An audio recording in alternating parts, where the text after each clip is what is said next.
Hey all you heroes and champions, crows, pirates, and inquisitors. Welcome to the Dragon Age Lorecast. I'm Shelby. And I'm Austin. And we are so excited to bring you this podcast. Every episode we'll be talking about a different topic in the Dragon Age universe. From the Maker to Lyrium to Aravels, we will cover it all. There will be spoilers. And always remember, swooping is bad.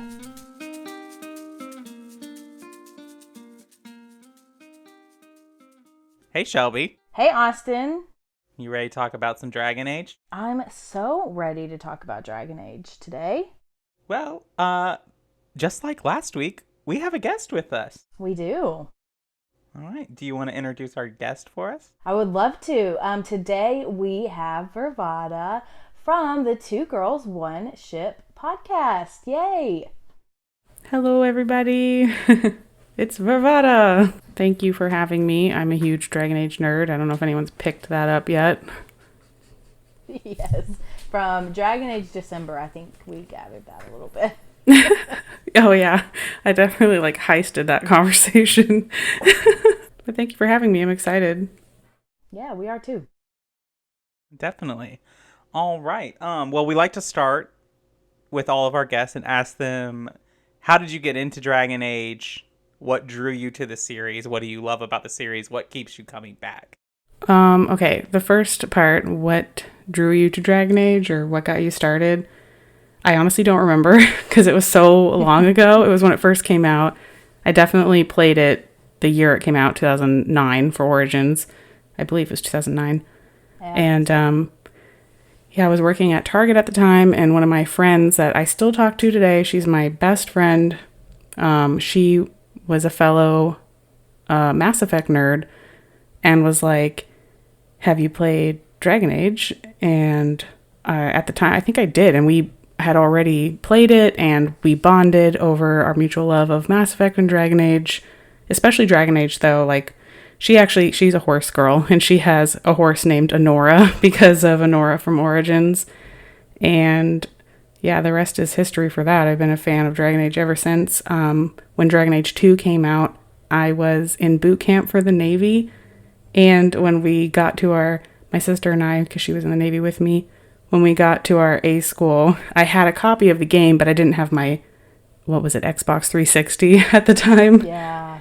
And so we had to go use the public Xbox 360 for all the base and just to play that game. Every day I would hike to the Liberty Center and play it because it's worth it. So yeah, that's totally.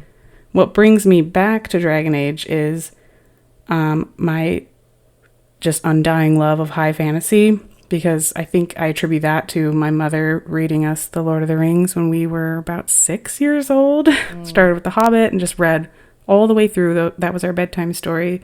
So I think that, going to sleep after hearing that and just dreaming about that, and I don't know, everything high fantasy.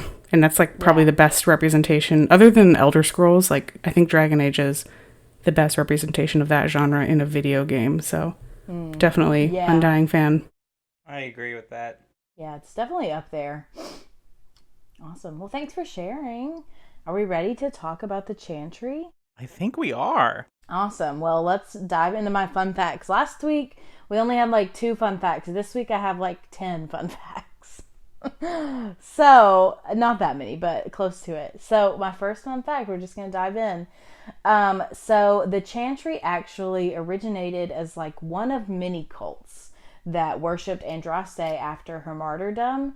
It wasn't ever the only religion that followed Andraste. It wasn't ever, or at least in the beginning, it wasn't the dominant one. It was one of many. There were lots of them, and they were originally referred to as the cult of the Maker.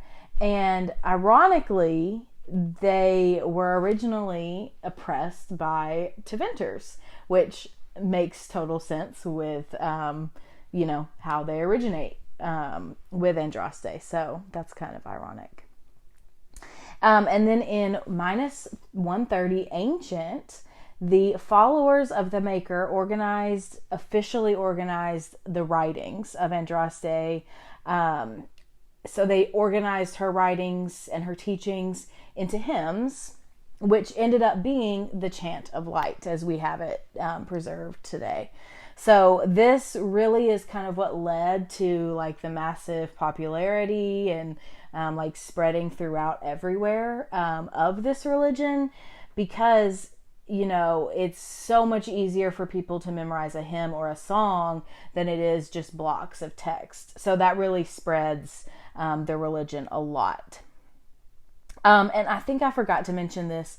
Andraste is born somewhere around minus 200 ancient, and she dies somewhere around minus 170 ancient. If you've listened to all of our shows, you know that we've talked pretty frequently about how Andraste's birth date is really hotly contested.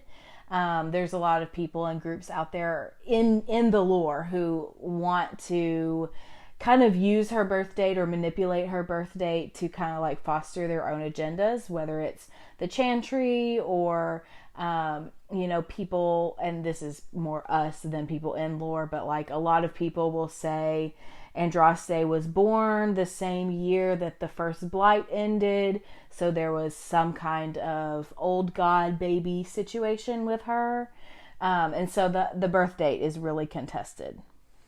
That Yes. Christianity parallel number 1. Right. Yeah, we'll talk about that more in depth later. I'm going to keep track. Okay, you do that. It's number 1. Okay, write it down. Don't forget.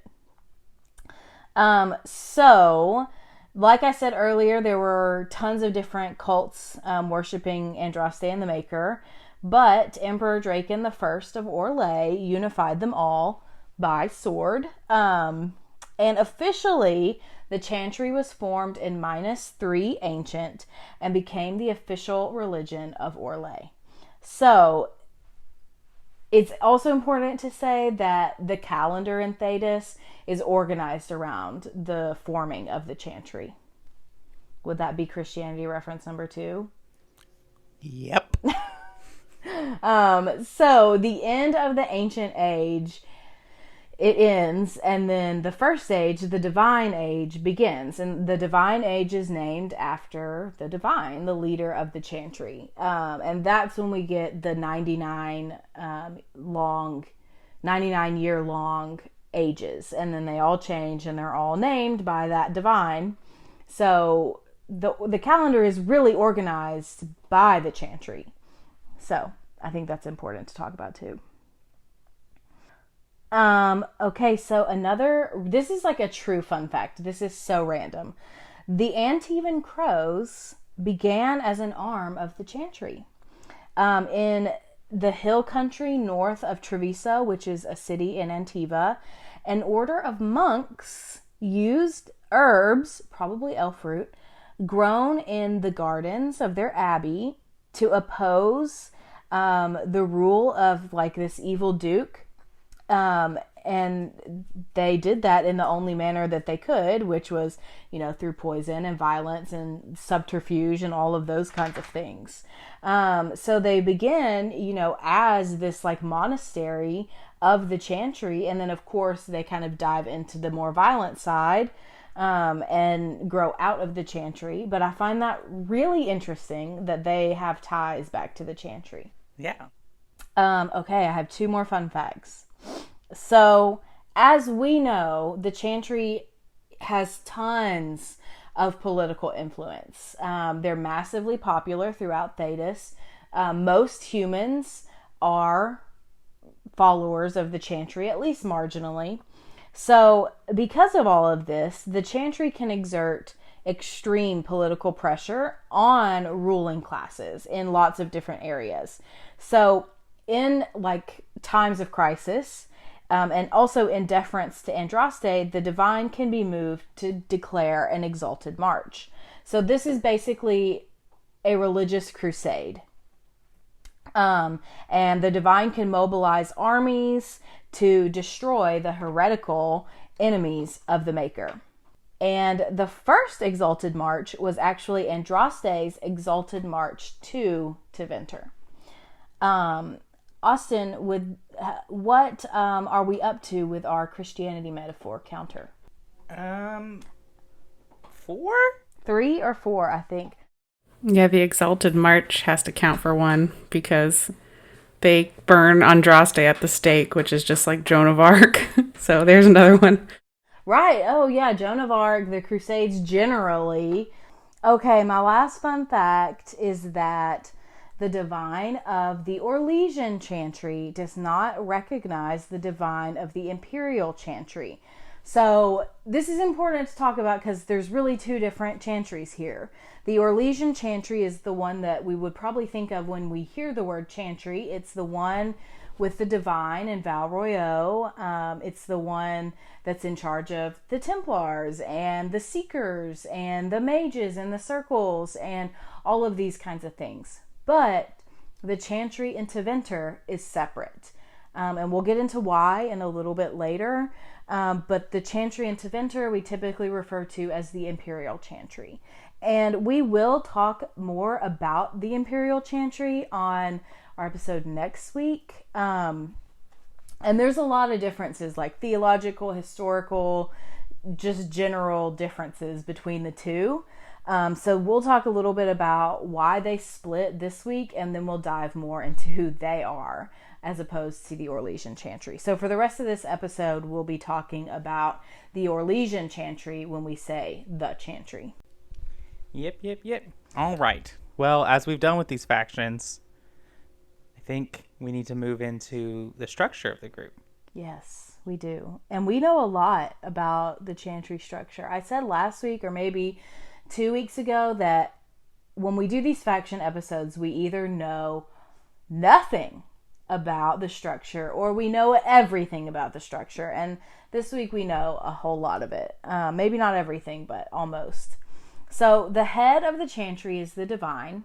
The divine is always a woman, at least in southern Thedas in the Orlesian Chantry. And always a human woman, I should actually specify. She's located in Val Royeaux, and she's typically referred to as most holy, which Liliana will say a lot, or your perfection. Neither the Orlesian divine nor the Imperial divine recognizes the authority or the existence of the other one. So just after the divine are the right hand and the left hand of the divine, and they are equal to one another. And if you remember from Dragon Age Inquisition, you'll know a little bit about these 2 roles. So the right hand of the divine is typically reserved for someone who's a Templar, and they then gain the rank of Knight Divine within their organization. The right hand is also the more public of the 2 and is more aggressive. So Cassandra Pentagast was the right hand of the divine before the events of Inquisition. And then the left hand of the divine, their actions typically involve investigations, political manipulation, even assassinations. And if you remember in Dragon Age Inquisition, or before in Dragon Age Inquisition, Liliana is the left hand of the divine. And according to her, the left hand protects the divine by keeping an eye and an ear out for dangerous situations, identifying threats, and dealing with them. Okay, so just under the right hand and the left hand are the Grand Cleric. And so each Grand Cleric presides over numerous chantries and represents the highest religious authority for that geographical region. And they are addressed as Your Grace. So, for example, in Kirkwall, Grand Cleric Elthina is in charge of that chantry, but that means she's also it's kind of like a parish in Catholicism. Like, you're over that specific congregation, but the people who maybe live outside the bounds of that, like in the mountains or in the country or whatever, they're also included in your parish. They're also included in your congregation. Not that Elthina was really this kind of person that reached out to people, but if she was, those people would have been included. I hope that makes sense. Yeah, that does make sense. At least to me. Yeah. I think anybody who's at least like marginally familiar with like a church or a religion you'll understand what that means. And if not, that's okay. Yeah, I was raised Catholic, so it's all very similar. Yes. Yeah. And so then after the Grand Cleric is a revered mother, and these are just like your everyday priests. They're responsible for administering to like the spiritual well-being of the members. Your literal everyday regular pastor. And if they are in charge of a particular chantry, they're referred to as revered mother, and if not, they're just a mother. And they're typically referred to as your reverence. And then below the revered mother is brothers and sisters. So these basically like form the rank and file of the chantry hierarchy. And there's 3 main groups within the brothers and sisters. And actually brothers and sisters are also, that's the highest rank that a man could attain, at least in the Orlesian Chantry. So the affirmed are lay people of the chantry, and they're the ones who have turned to the chantry for like support in times of trouble. They've often led like a difficult or even irreligious life and have chosen to go into seclusion, or they might be orphans and people who just like need help. They take care of the chantry, like the physical building, and in turn they are given a life of quiet contemplation and rent-free with no questions asked. So an example of this is Liliana when she first went to the chantry after her experiences with Marjolaine. And then in addition to the affirmed are initiates. And initiates are men and women in training, whether they're like wanting to be academics or whether they want to be warriors. They take vows. All initiates receive some kind of an academic education, although only those who seek to become warriors or Templars eventually learn how to fight well, in addition. So Templars, or at least boys who want to become Templars, are initiates before they're Templars. And then finally are clerics. And clerics are like the true academics of the chantry. They're the ones who dedicate themselves to the pursuit of knowledge. They can be found in chantry archives and reading books and all of those kinds of things. And all other brothers and sisters in this rank are addressed simply just by their title before their name. They don't have a specific like your reverence or anything like that. And then kind of unknown in the rank order are chanters. And these are the ones that only speak the chant of light. And we see this in game, especially in Origins, I think. In Denerim, there are the two women who are just saying the chant of light. And the one old lady doesn't remember it correctly. They're chanters. They're the ones that stand at the chanters' boards. And they just speak the chant of light, and their kind of goal with that is to spread the news of the Maker to everyone. And we don't really know where they stand in the rank at all. If I had to guess, they'd probably be in that like group of the three different groups. I have a question. So, yeah, Chancellor Roderick. Yeah, I don't know why he's Chancellor. But I kind of assumed he was in with the academic group. Yeah, I would assume so because, I mean, it's the highest rank a man can perform. So, yeah. Yeah, I don't know. I didn't find what a chancellor was in my notes. Must be the cleric, because chancellor is like the highest ranking academic at a university. Like, that's the definition of the word. So I'm just assuming cleric man, the top dog. Okay, cool. So did y'all have any thoughts about like the structure or any of the fun facts or anything like that so far? I mean, I always have thoughts. But I guess, yeah. I mean, just growing up, I don't practice Catholicism anymore, but I went all the way up and was confirmed, and I was an altar server for 5 years. I went to a Catholic school for 3 years, so definitely familiar with Catholicism. And it's so similar. I know, like you said, BioWare's like, it's not the same. It's so similar, though, that it's not even funny. And the fact for me that, like, the big schism between the Imperial Chantry and the Orlesian Chantry is, like, whether or not Andraste is holy. And that with the Andraste and Orlesian Chantry, they have to be women because, just like in the Catholic Church, the priests are all men because it's supposed to replicate the prophet who was Jesus, who was a man. And for the Andraste Chantry, it's a woman, so they have to be women. There's a huge parallel right there. And, like, I would like to know, because earlier when I was doing some research for this, I was like, is there a reason that they made them women? Is it just for funsies that Andraste is a woman prophet instead of, real, like, normal monotheistic religions in our world are all male prophets?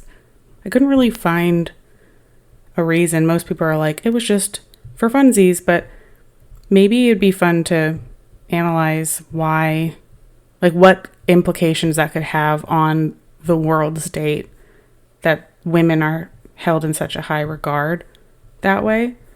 I don't know. I think they could do a lot with that, but I don't know if they really have. Their world still seems pretty similar to ours, aside from there's a lot of representation of strong women.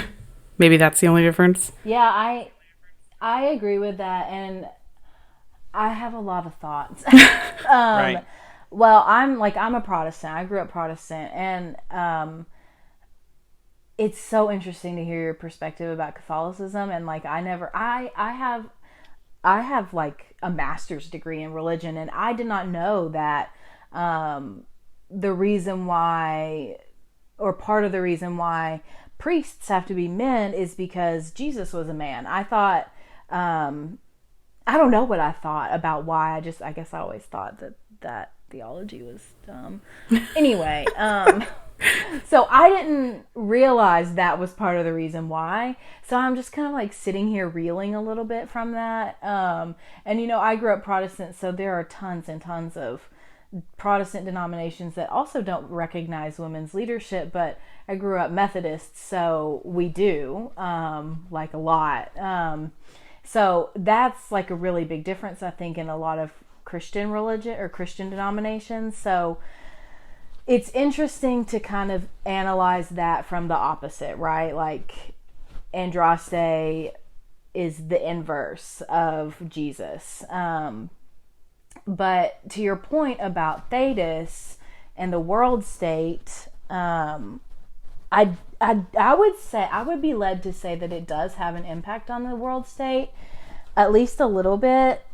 So I think it has a little bit, at least, of an effect on the world state because, it would make sense for the world of Thedas to be this, like, overtly sexist place, right? With, like, only male leadership, because it's this medieval kind of fantasy setting. Like, it would make sense to kind of replicate that from our own world, but they don't, right? Like, anyone can be the emperor or the empress. It doesn't matter your gender. And it doesn't matter, you could be king or queen of Freldon. Like, your gender does not matter. At least they say that. And then in some other instances, like in the Grey Wardens, they're like, oh, well, we don't have women in the Grey Wardens that often. So there are some instances where I'm like, oh, I can see how Andraste would have affected this. And then in others, I'm like, did she, like, is this just leftover sexism from our real world that's being imported? Or is, like, are they trying to show us that there is still sexism in Thedas? So I'm kind of conflicted on my answer to, analyzing that. But I definitely see how she would be influential in the world, for sure. I hope all that makes sense. Yeah, maybe we'll hear more. I mean, it's just like an interesting time because, the art kind of, or life imitates art, and then art imitates life. I cannot talk tonight. And, the chantry, I feel like, makes sense to us because it so closely resembles the religion that we're born into. But, there's plenty of religions in Thedas that aren't the Chantry, and that's what I like the most about this, is it's this kind of tumultuous time.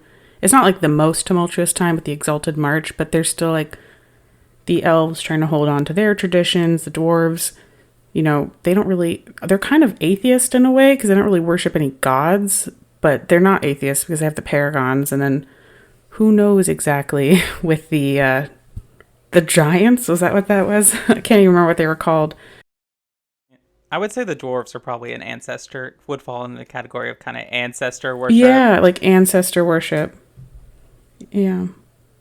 And then the Kunari are, I mean, I don't want to compare it exactly to Confucianism because they don't believe the same things, but it is like that in the sense that it's a philosophy, way of life versus a religion.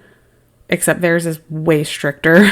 It's like so strict and intense. But, all those things kind of combine in this world. And there was this quote I found by David Gator. He said in 2013 that Thedas would not be what it is without religion. Faith in a higher power drives the history and politics of every nation on the continent.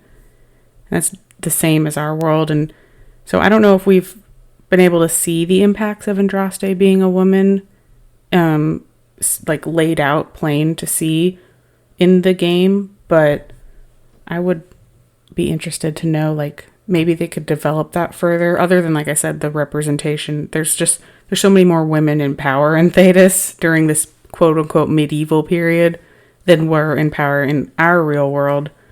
So maybe that's just the impact of it. Who knows? I don't know. It's really interesting, though, for me, coming from such a male-dominated religion, to see, like, a woman being worshipped. That's kind of cool. I like the thought of that.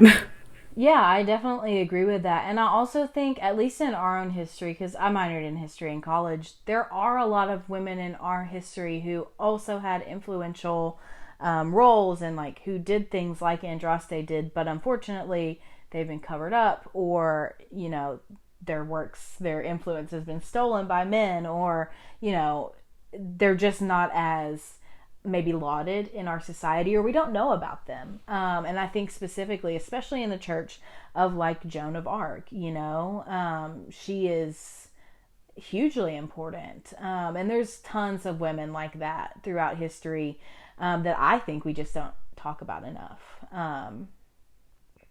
But also back to Thedas, I think it would be really hard to even be able to begin to understand like what kind of impact Andraste would have, like in a way that you could lay it out. Like, I don't know if it's possible to kind of separate that from all the rest of the history, because, history is so contextual. History is so impacted by this and this and this other thing. Like, it all kind of ties together. So I think it would be really hard to kind of separate one context or one instance from another without understanding how they work together. Yeah, and pretty much everything we know about the past in Thedas is all Brother Genitivi. So, yes. I mean, yes. It's kind of like Snorri Sturluson writing all the history of the Viking Eddas, like the Norse Edda. Like, everyone's like, oh, this is what the Norse believed. And it's like, well, it's what a Christian wrote that the Norse believed. Right. So who knows what was true? Who knows? Yeah. Yeah. Yeah, we have no idea if it's accurate. But this is why I would love a time machine. Just, I would love to see what was real. Yes. Oh my gosh, yes. Okay, Austin, do you think now is a good time for a break? I do think it's a good time for a break.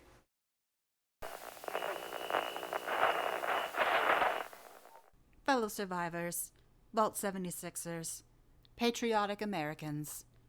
This is Lieutenant Colonel Valeria of the New Enclave.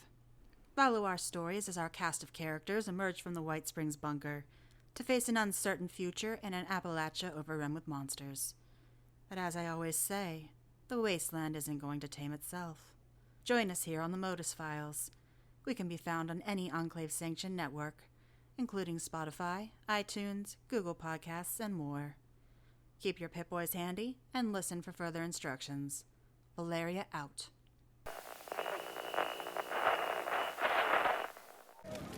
So, I'm still trying to wrap my mind around this.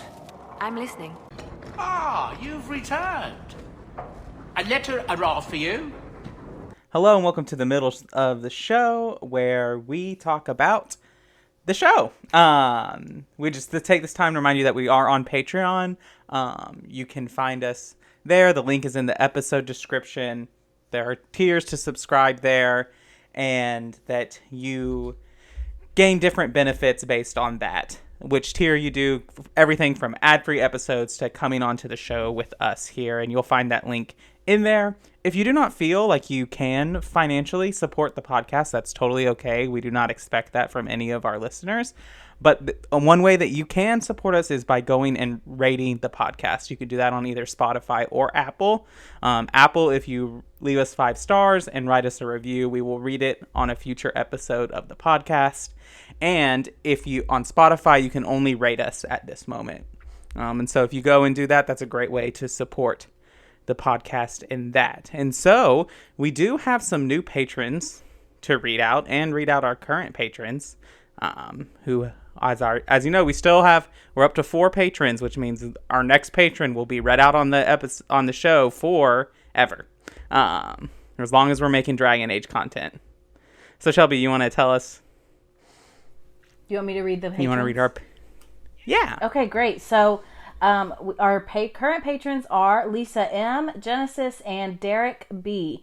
And our newest patron, actually, I think Derek B is a new patron as well. And Fletcher M is also one of our newest patron as of 3 days ago. So thank you all so much for becoming our patrons and supporting us. We appreciate you so much. And I also have a review to read if you want me to do that too. All right. Yeah. Okay. We got a lot to do. I know, which is great. I also have a review to read, and this review is from LSFMX, and this is what it says. Take note, BioWare, 5 stars. These 2 Dragon Age enthusiasts are doing the fandom an enormous favor. An absolute treasure of a podcast for everyone who loves to get a good rant going about Dragon Age lore and characters. At this stage, it's even possible to get involved in the conversation because Austin and Shelby are a joy to interact with on Discord. Support them on Patreon if you can. Thank you so much for this super kind review. We are so thankful for all of your reviews, and this one is extra sweet. So thank you so much.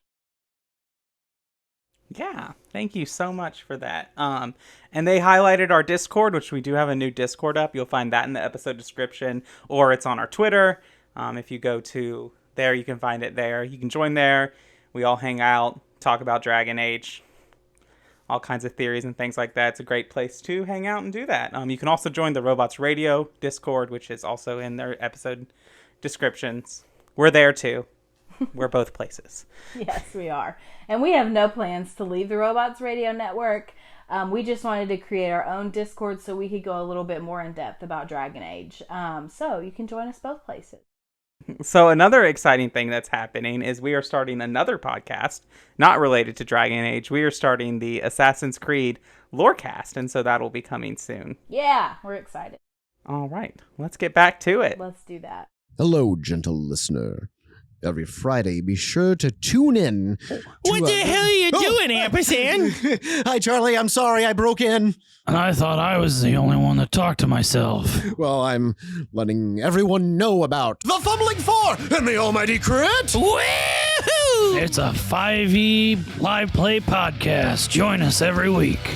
Where do we find it, you old crusty coot? Anywhere you can get all your podcasts. Woohoo! You find it every Friday, you stupid cat. Aha! My friend. You fear barbarians will swoop down upon you. Yes, swooping is bad. Yeah, this is gonna be fun. Okay, so let's get into ancient history a little bit, or at least semi-ancient history a little bit. We already talked about the founding, so I'll go into like the next 2 to 3 ages. Oh, there's not that much history. I'm not going to go that in depth. But anyways, the big stuff. So, Virvada, you kind of already hinted to this a little bit, but during the Towers Age, there was major controversy about the nature of Andraste, which the controversy was over whether or not she was divine or not, whether or not she was a god or a human. The Imperial Chantry of Tevinter, they said no, she's just a human. While the Orlesian Chantry said, yeah, she is a god. She did miracles. And so this is one of the major disagreements that led to their split. And their official split was in 387 towers. And I wrote in my notes, all caps, Christianity metaphor, hello. Because this is a huge metaphor for the Christian church, because in our real history, in 1054, the church, it had its first major split between the Catholic, what we know as the Catholic Church, and the Orthodox Church. Right, Austin? Yep. So this really parallels our own history, and maybe BioWare writers didn't know about that history, but either way, it reflects the history, whether or not they intended it to. And if you are also a history buff or a church Christianity buff, you would know that one of the first issues that the church deals with is, who is Jesus? Yeah, which makes sense. And what was he? Yeah. So the parallels there are also strong. Yes. And then another reason why the Orlesian and Imperial Chantries ended up splitting is because of the role of magic.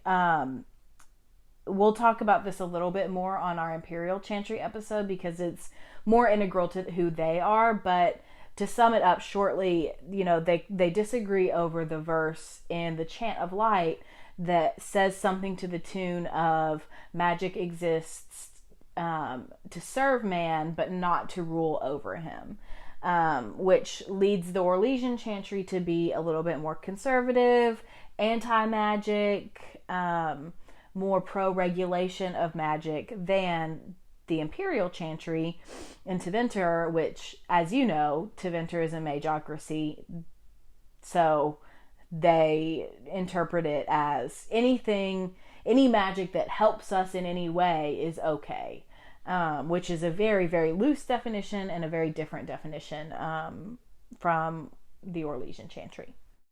Which it makes sense because when you think about like the adaptation of religion in other places, they're not going to adapt a chantry that is founded on someone who led a rebellion to undo their entire society. Well, it also is interesting that they're even Andrastian at all. And, I think we talked about this in our Tevinter episode about how after Andraste, before Andraste, they all worshipped the old gods. And then after the first blight, that really fell out of favor because it's like, why didn't they save us? Why didn't they rescue us kind of thing? But also because of the magisters, supposedly, that created the blight.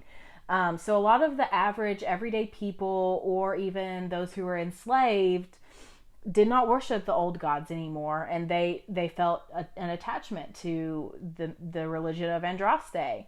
Whereas the magisters, the people in power, still worship the old gods. So there's a lot of conflict surrounding that.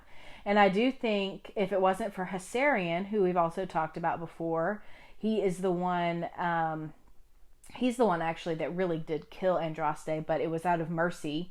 He killed her while she was being burned at the stake, out of mercy. And so he's really the one, he's the one that tells everyone about her betrayal. He's the one that converts Tevinter to Andrastianism. So I think if it wasn't without him, I'm not sure that there would be an Imperial Chantry. You're probably right in that. Yeah. Cool. Okay, so there are a few modern things I just wanted to mention. I don't want to go too in depth with this because I think it's much more interesting to talk about their actual teachings and like what we think about it. So I'm just going to list a few things. So there's a lot of exalted marches against the Kunari in both 725 and 752 Storm Age. As we know, they have their exalted march against the Dales. And then in 940 Dragon, as we've experienced in the games, the Chantry loses all control over the Circles of Magi, the Templar Order, and the Seekers of Truth when Lord Seeker Lambert declares the Navarran Accord null and void in response to Divine Justinia V's interference with the Mage revolt at the White Spire. This marks the beginning of the Mage Templar War. And then, of course, we have all of the events of the Second Inquisition, of Dragon Age Inquisition, that is intrinsically tied to the Chantry, especially since the Inquisitor himself is referred to as the Herald of Andraste. So all of that is intrinsically tied to the Chantry. Okay, so let's get into the interesting stuff. All of their major teachings. And I will say this is not a 100% summary. These are just some of the big things that I thought were important when I was doing research. So feel free to interrupt me, either of y'all, during this to talk about it, because I think all of this stuff is really interesting and has major effects on Thedas. So their first major teaching is that Andraste was the bride of the Maker, a prophet and a martyr. She was divine in nature, not just a human. Her ultimate sacrifice of martyrdom must be remembered and honored. I think our Christianity metaphor tracker is up to like 10, because if you replace Andraste with Jesus, it's almost the exact same thing. The only difference is that Christians believe Jesus was resurrected, and I didn't find anything about resurrection in Dragon Age as a former That's Catholic, I recognize Andraste as kind of a combination between like the Virgin Mary and Jesus, because Mary's like the bride of God and gave birth to Jesus, and Andraste is the bride of the Maker. So I kind of see it as a little bit of a combination. Yeah, I definitely agree with that. And like there is a conversation, at least in lore, that between two different groups of people that basically is like they're arguing, and some people are saying that they're trying to figure out, I don't even know how to phrase it, but basically whether or not Andraste was a virgin like the Virgin Mary, because she was married in real life to Mafarath, but they didn't have children together. He had children from a previous marriage that then she was basically their stepmother,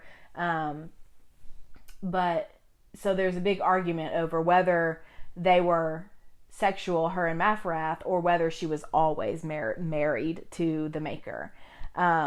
So that's interesting to me, and kind of has ties back to Christianity in that way too. So because sex is dirty, so can't be holy if you've had it. Right. But it's so interesting to me because, and I can't remember where I read that now, but that's not really a thing in Thedas. So I wonder if that was just like our religious kind of experiences that we've had in our world that's bleeding over again. We'll never know. But I'm going to kind of combine the next two teachings because they're really connected. And these are that magic is a corrupting influence in the world, and that humanity's sin of pride is what destroyed the Golden City, and the ones who destroyed it are the Tevinter magisters going there physically and being prideful enough to attempt it, which then turned it black, and is now the Black City. And this created the Darkspawn, and they are the embodiment of that sin. Yep. That's to me a direct parallel to Christianity as well, because obviously we've all heard about the witch trials. Like magic versus religion is like the oldest battle in our world as well, and I think it's such a central theme in all three Dragon Age games so far. And as far as the sin of corrupting the city, it reminds me of like the original sin that as Catholics like to say people have, like Eve eating the apple and getting him kicked out of the Garden of Eden. And at least when I was little, they always said that's why women had periods as punishment. and why childbirth was painful, was punishment for Eve. And similar to how, like, men can't be in the Chantry because Maphrath was a man and he sucked. So, yeah. So you're not worthy. But, I know. So, like, the original sin is, like, the sin you're just automatically born with. And in Thedas, in the Chantry, it's, well, you are a human and you ruined the Golden City, so... And I really think that, like, this core tenet, this magic is a corrupting influence in the world, at least in the Orlesian Chantry, is the crux of, like, all of the mage's issues. Yes. Because it's not a far jump from magic is a corrupting influence in the world to those who can use magic are corrupted and beyond saving. And also that those who use magic are actively corrupting the world, so they must be destroyed. Like, that's Right. not a far leap from this theology. I think that's why it's always been magic versus religion, because religion is so magical. All religions have so much magic in them that the people who call themselves witches and wizards, and in Thedas, the actual witches and wizards who can touch the Fade, which is where the Maker lives, right? Supposedly. That's where a city is. So you'd think that they would be worshipped almost, or would be the priests and stuff, but they're also the reason why, according to the Chantry, why the Golden City is destroyed. So I just find it interesting. It's like they've been, I don't know, it's just weird parallel between, like, your magic, you can touch holiness, but you're also evil, so we have to destroy you. Right. It doesn't make any sense to me. Well, I think it also comes from a point of, like, a lot of the religions around the world in history, Christianity in particular, and in this parallel, Andrastianism is no different. They start as these kind of grassroots movements and are often at odds with the established empire of the world, which they are. Andraste is enslaved by Tevinter. She leads a rebellion with the elves to undo Tevinter, basically, to liberate the people that are enslaved and oppressed by Tevinter. And then the Chantry rises out of power. And so when you have these two competing ideals, which is like your roots and everything happens from this grassroots movement that's really about liberation and freedom and justice and all of that, to this place of power that comes in that, and power is always about keeping its power. And so if the people who are in charge of the Chantry acknowledge that these mages are actually touching holiness, that are touching the place where the Maker lives, they'd have to give up their power. Mm-hmm. Or at least be comfortable with an extreme power shift to include mages. Yes. And they've been using the boogeymen of Tevinter for 1,000 years, and I mean, it's really hard to argue against the results of what happens in Tevinter. I just would hate to be born a mage and have my only two options for life is living in the circle with no freedom, or being an apostate always on the run. I guess the third option would be made tranquil, but how is that for a life? You know, I would not want that. Or one more option, to go to Tevinter and leave your entire family and everything. Yeah, and then, you know, abide slavery. So I romanced Fenris. I can never. No, I couldn't either. No. And the Chantry also blames magic for the most destructive force in the entire world of Thedas, which is the Blight. Right. Which, it's not magic's fault. It's Tevinter's fault. Like... Is it? You know, I don't know, and I do think that we don't know. I mean, well, yeah, in their theology, maybe it's Solus's fault. Who knows? Yeah, who knows? I tend to think, and this is kind of my philosophy on the games. I think it's all true, and it's kind of like, this is my philosophy for life anyway. Like, yeah, I can see how that would be true. I like believing in crazy things. Like, who knows what's true? You know, who knows what's really true? So. Solus could have truth, the Chantry could have truth, and so could Tevinter. It could all be parts of the whole. So I kind of just go with it. But yeah. what we do know is Corypheus and the other Magisters entered the Fade as humans and came back as Darkspawn. As human Tevinter Magisters of the old gods. We do know that. Yes. Yeah, that's true. Yeah. Anyway, back to some of the Chantry's core teachings. We got off. That's okay. It's a big one that influences the world a lot. Yes, that's true.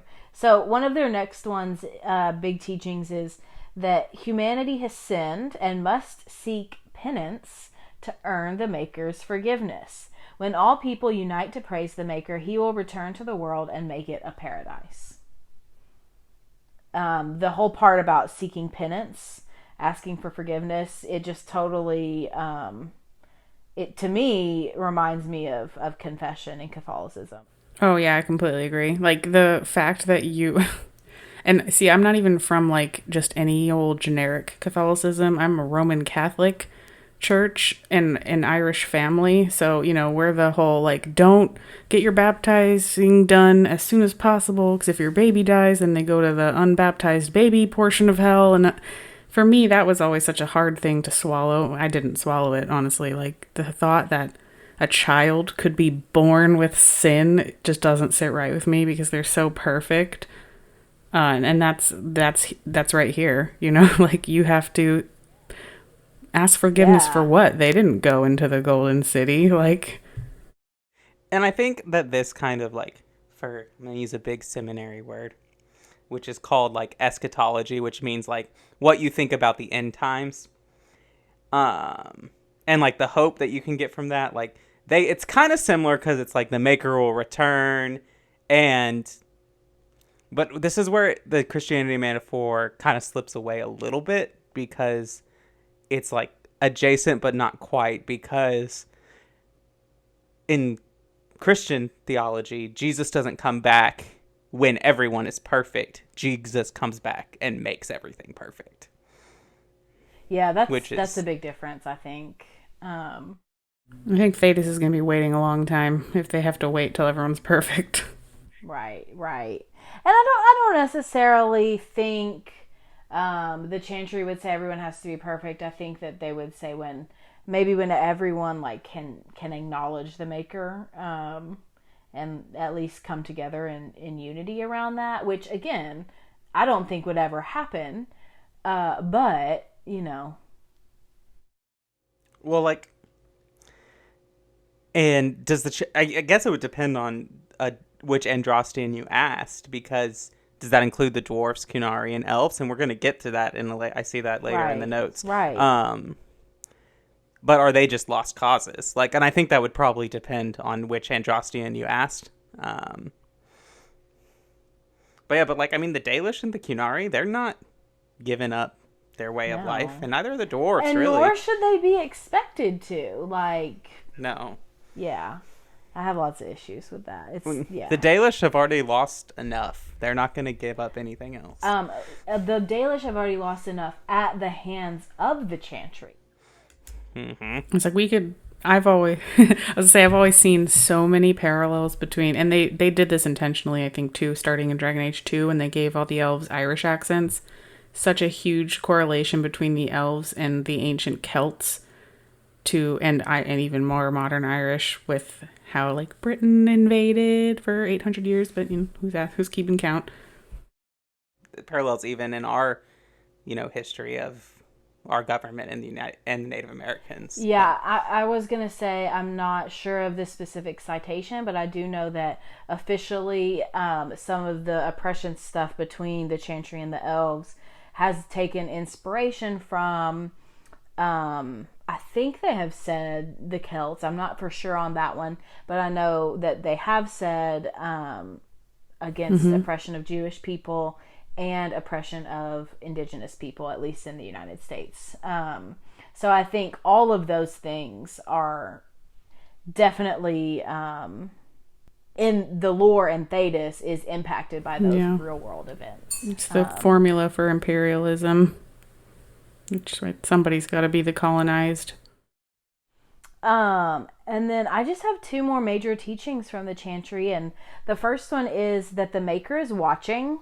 He is a patient and observing God, not an absent one, but also not an active God. So it's not quite deism.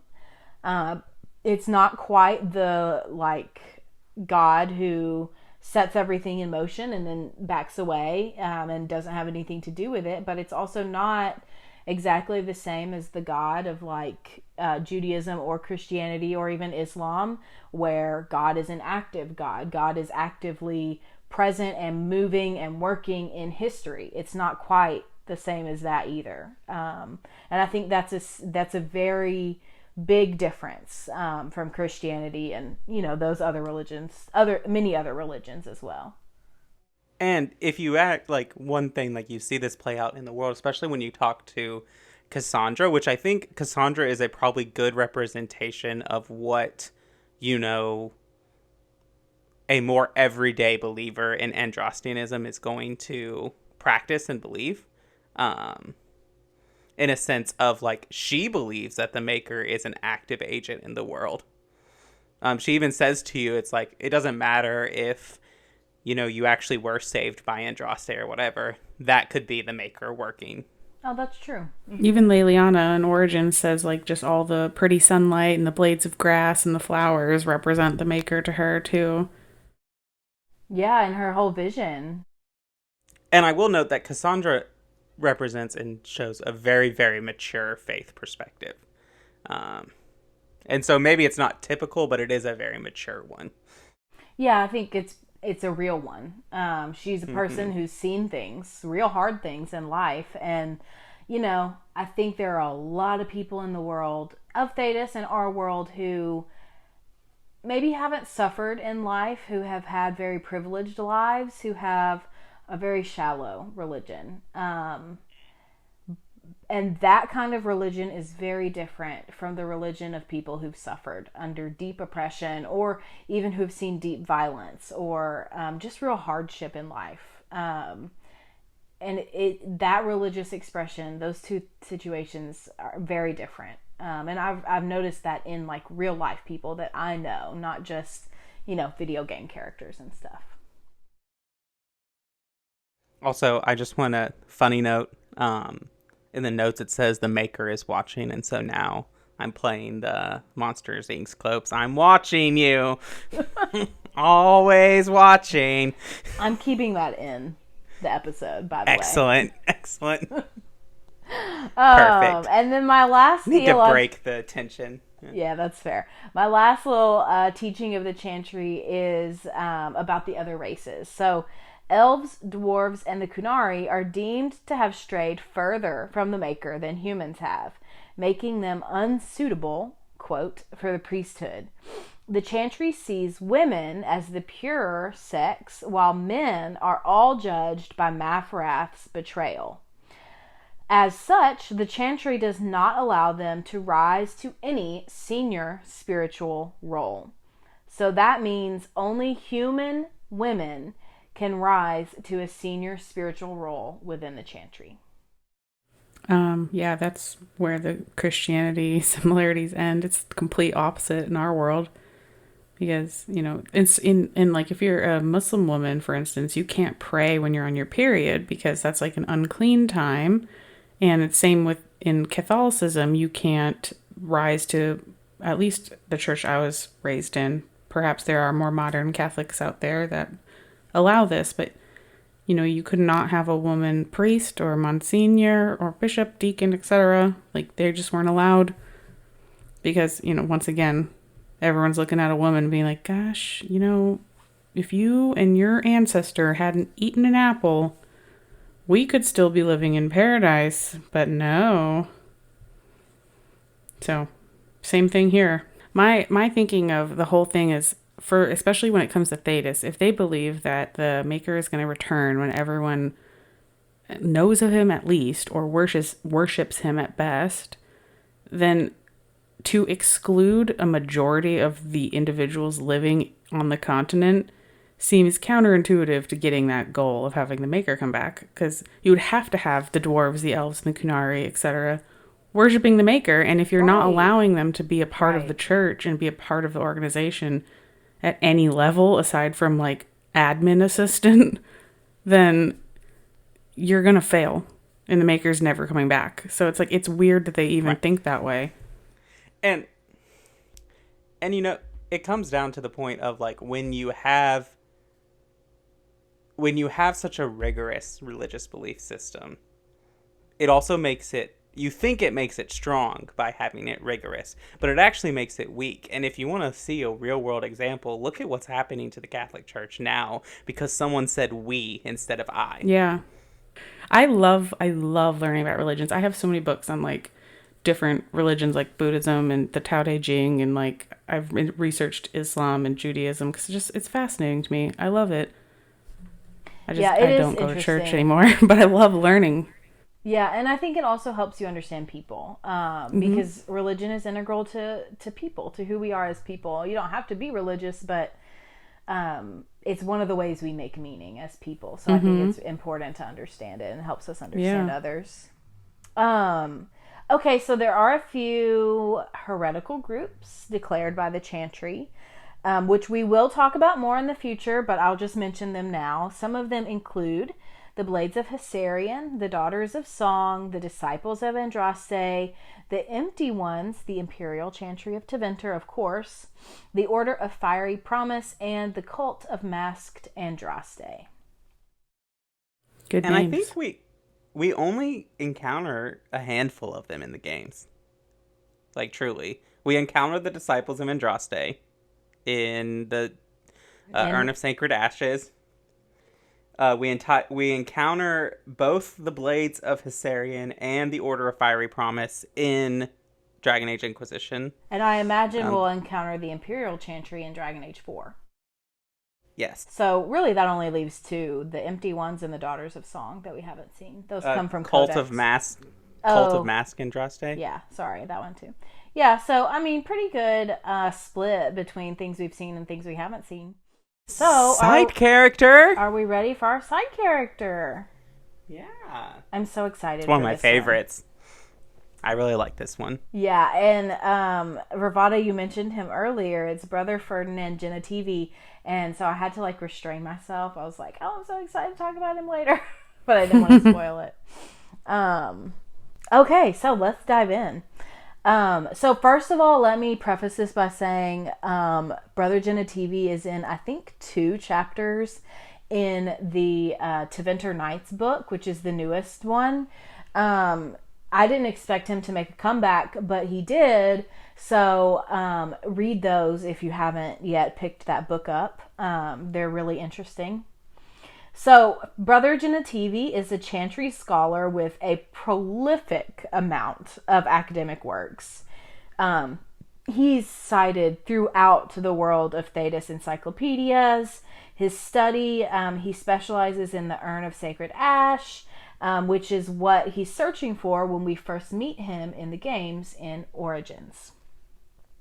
I really like Brother Genetivi for a lot of reasons, but I think primarily because he does tend to acknowledge the ways in which the Chantry has exaggerated the truth or even outright lied or brushed the truth aside, which I definitely appreciate in a religious historian. I think that's a really important quality to have, especially when you're talking about religion, anything, but especially when you're talking about religion, because there's always someone who can benefit. There's always some power structure, some institution, or some religious leader who can benefit from you interpreting the truth to their side. So I think it's important that he's not willing to kind of exaggerate or brush the truth aside. So we don't actually know a ton about him specifically as a person. We know more about his works, but we'll just kind of talk about what we do know. So in Origins, you can kill Genetivi, which I've never done. I just can't bring myself to do it. I'm sorry, I just can't. He's just so happy and excited and like joyous when he finally gets to see the Urn of Sacred Ash, the building at least. And so I just can't do that to him. Like, it's been his whole life. It's been his life's work. And so I just can't, like, kill him at that moment. I feel too bad. So Anyway, There are some things in games you can just never do. and that's one of them. I just can't. And I'm Like, okay I'll with never that. give Fenris. I'll never give No. Fenris back to Agreed. Daenerys. I didn't know you could kill Brother Genevieve. That seems excessively cruel. Yeah, I think it's.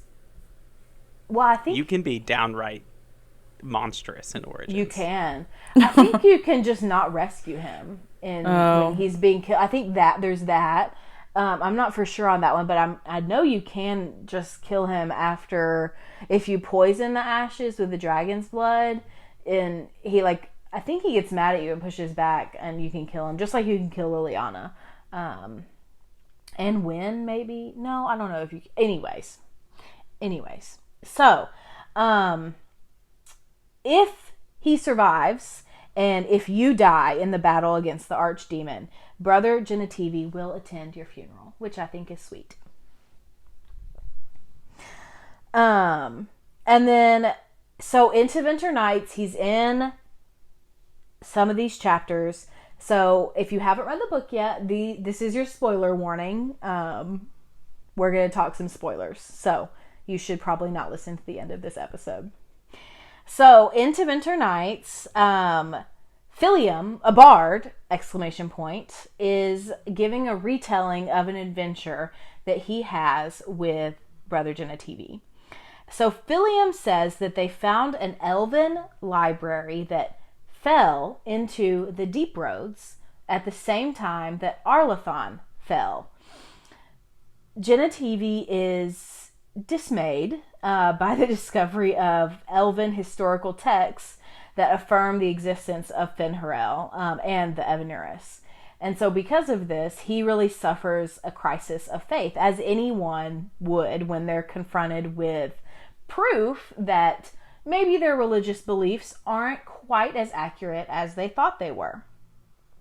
So he kind of realizes, like, oh my gosh, what if the Maker doesn't exist?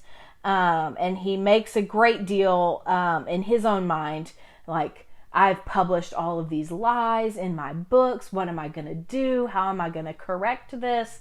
All kinds of stuff. So he's really suffering a major crisis of faith at this point. Philium, despite viewing Genevieve as just this old boring man, he really does feel sympathy for him. And so he attempts to console Genevieve and rekindle his faith. So that's one of the chapters. And there's another chapter in Tevinter Nights that you can read about. But I don't want to get into that one just because it's just too hard to explain without you just reading the chapter. Just go read it.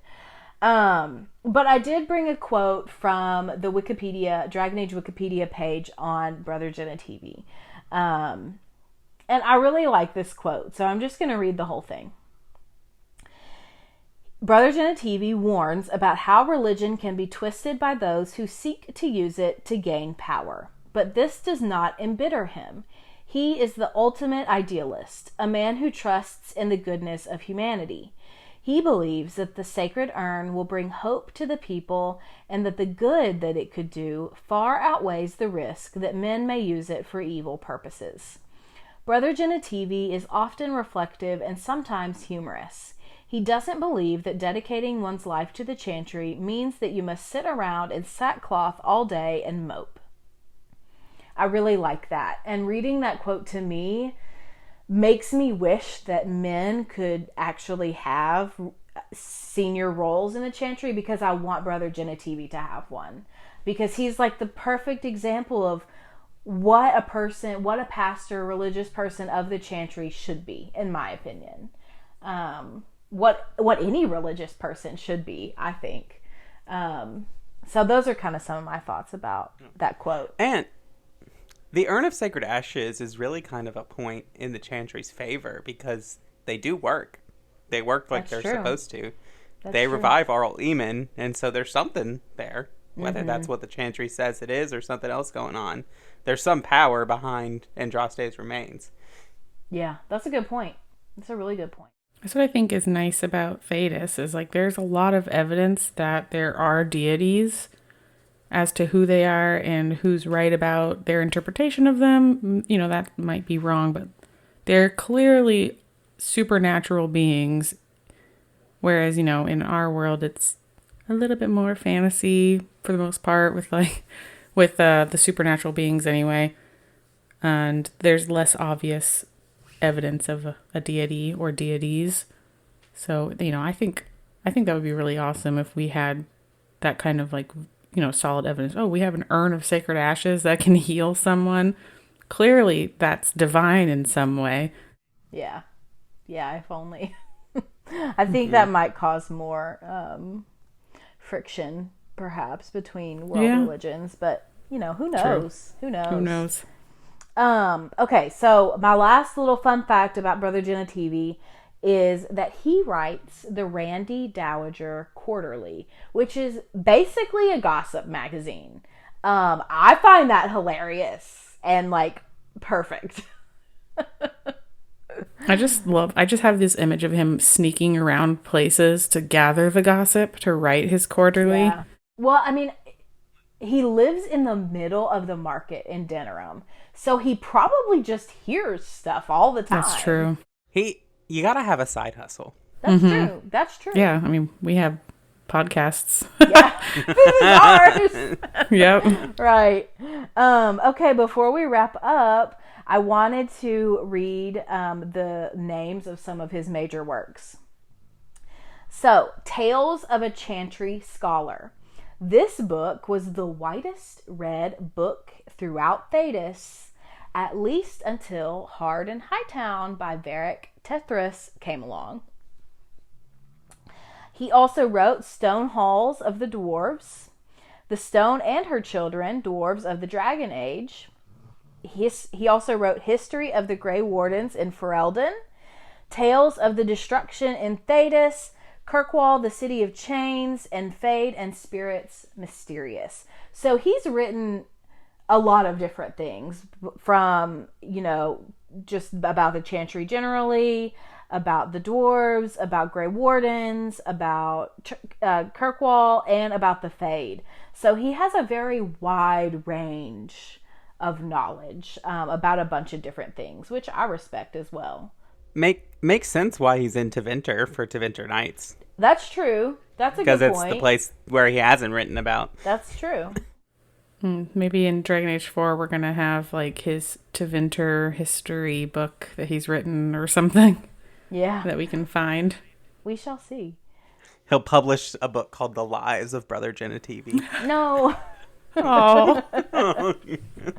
That's sad. Poor Brother Genetivi. Well, that's all I've got for Brother Genetivi. Are there any final thoughts that we all had about the Chantry or Brother Genetivi, or just anything that we've talked about tonight in general? I think just one thing is that the Orlesian Chantry might look very different than what we've experienced in Dragon Age 4, so basically on the events of Inquisition and who you pick as Divine Victoria. Mm-hmm. That's true. That's true because, and I forgot to mention this, if Liliana becomes divine, she opens up Chantry, like all the ranks can be open to men. And all and elves. Is it all races or is it just elves? It might just be elves, but I know elves are at least included. Yeah. Yeah, so she's really opening that up a lot. And I feel a little bit conflicted about it. I think it's good in lore, but for me, like when it comes to the real world, I think it's good and interesting to have that opposite to Christianity because it gets people thinking about our world. You know what I mean? So I feel a little bit conflicted, but I think it's a good thing for Thedas. It'd be interesting how to craft that different world states depending on who you chose, and unless they choose one to be canon, I don't know. Yeah, I don't know what they're gonna do. Right, and there's a whole new faction that we might have to talk about what we will know. But like, if Liliana's divine, the mages form their own. It's like the mages college or collective or something like that. Yeah. And then we'll be in Tevinter, so we'll finally get to see actual Tevinter, like the Imperial Chantry, in person rather than just through texts or dialogue. But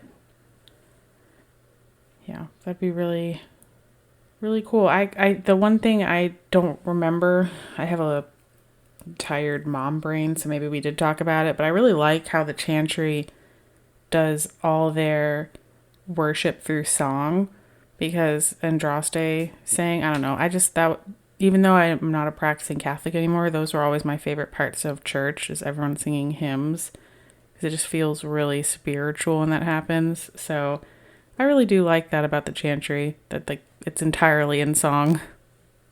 And it's powerful in our world, and it's powerful in the world of Thedas, because, I mean, look at the Dawn Will Come scene from Inquisition. Mm-hmm. Like, I was thinking of that exact scene. Yeah. It's hard, like, as a player to not feel hopeful after that. Like, I can't even imagine what it's like being there. Mm-hmm. Which is kind of, you know, Mother Giselle's point when she starts singing. Yeah, absolutely. Absolutely. That's such a good point. All right. Well, I think if we don't have anything else to talk about, then I think we're done for the day. Thanks for joining us, Virvada. Oh, of course. You're welcome. It was fun. Thanks for having me. Of course. I will always talk Dragon Age. Yes. Do you want to tell us where we can find you? Yeah. As you might have heard in the beginning, I have a podcast with my co-host Genesis called Two Girls, One Ship, where we review and analyze video game romances. You can find us on all podcasting places, and we also have our own Discord chat in the Robots Radio network as well, so you can find that through the same links in this podcast description. All right. Well, I think that's all. Thanks for listening.